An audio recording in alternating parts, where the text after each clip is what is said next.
This is the Sci-Fi Griot. I'm your host, Nicholas Cunningham.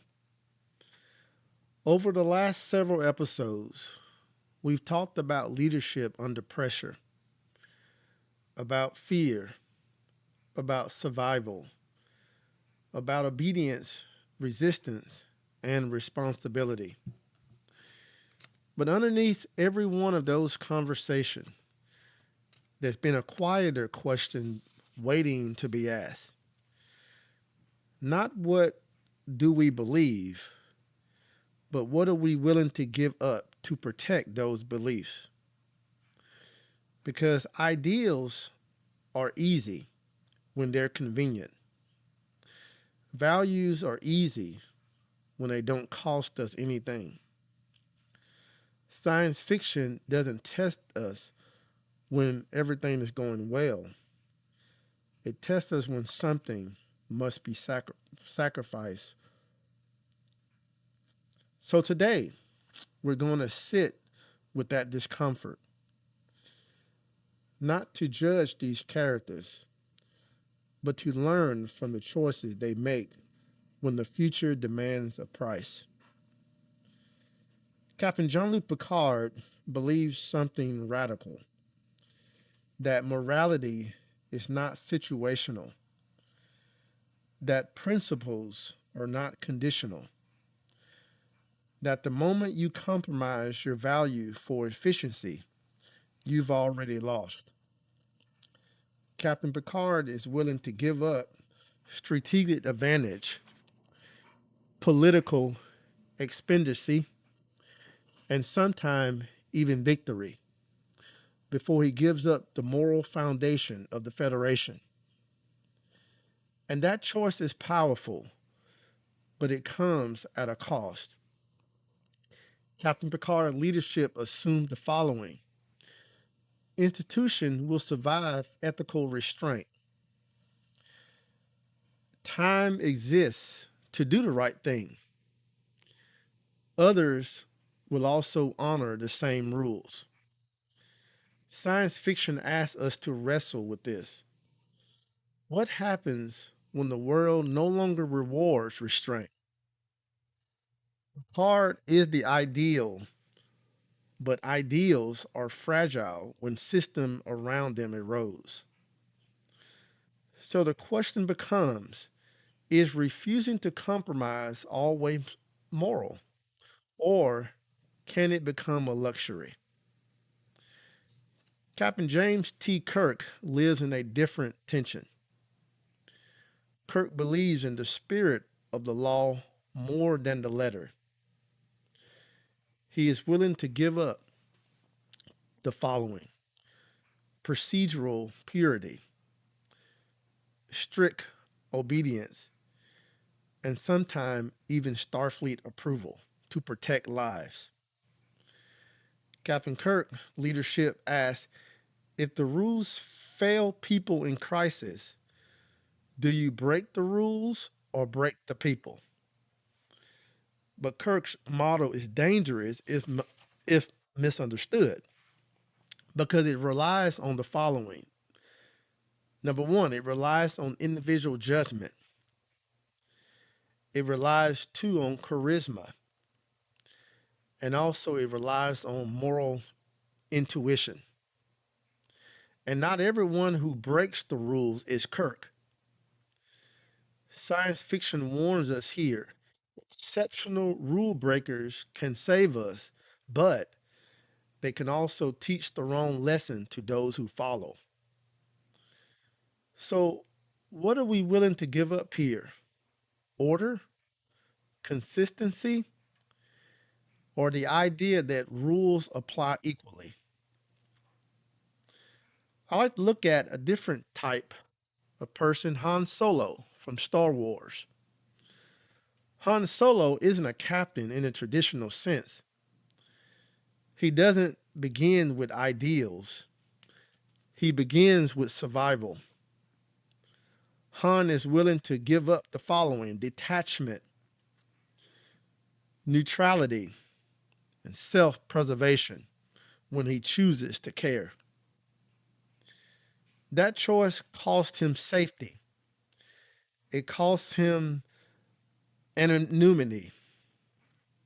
It cost him freedom. Han's story reminds us sometimes that the greatest sacrifice isn't breaking rules or upholding them. It's giving up the lie that this doesn't concern me.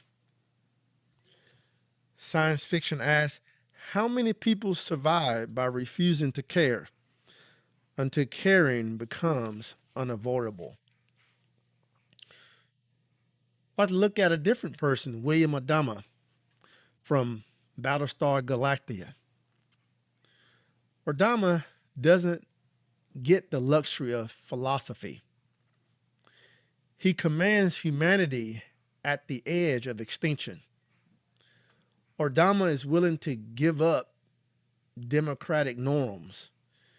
He's willing to give up civilian oversight, and he's also willing to give up moral certainty to keep the species alive for one more day.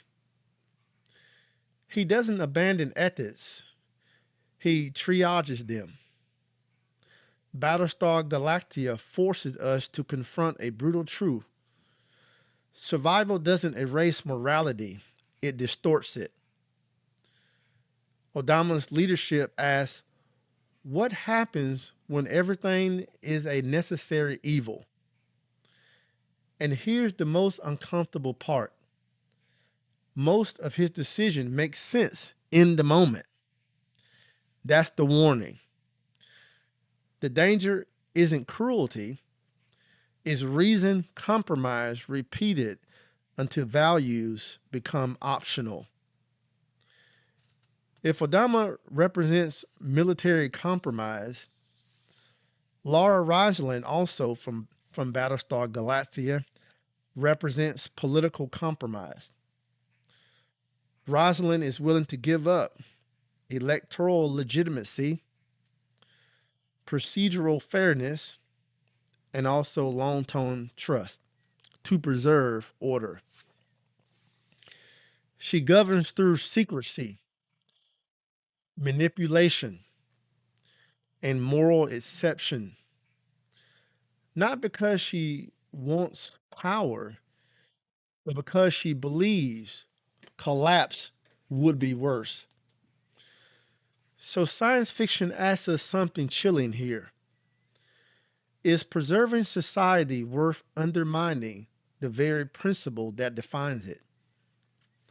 Rosalind shows us that democracy doesn't die in a coup, it erodes through justified exceptions.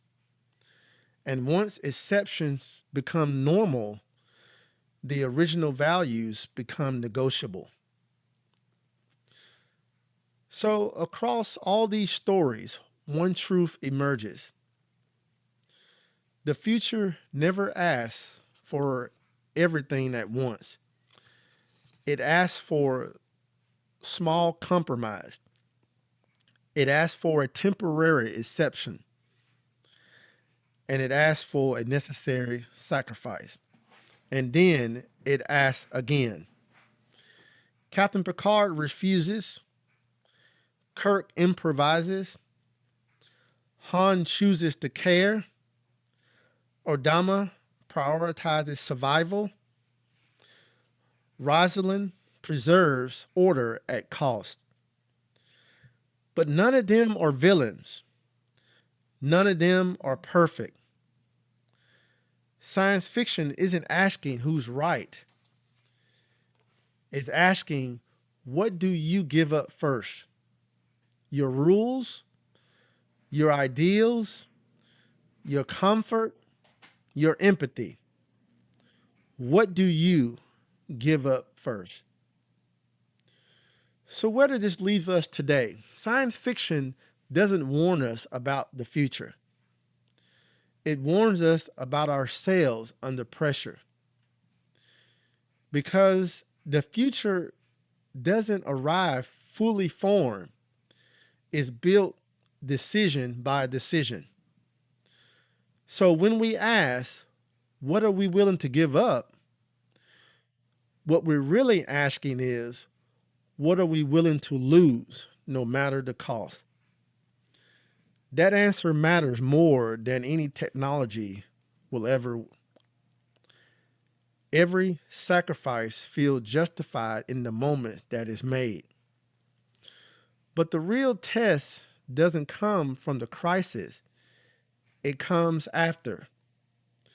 So when the threat fades and the costs remain, next we'll sit with what happens after the line is crossed.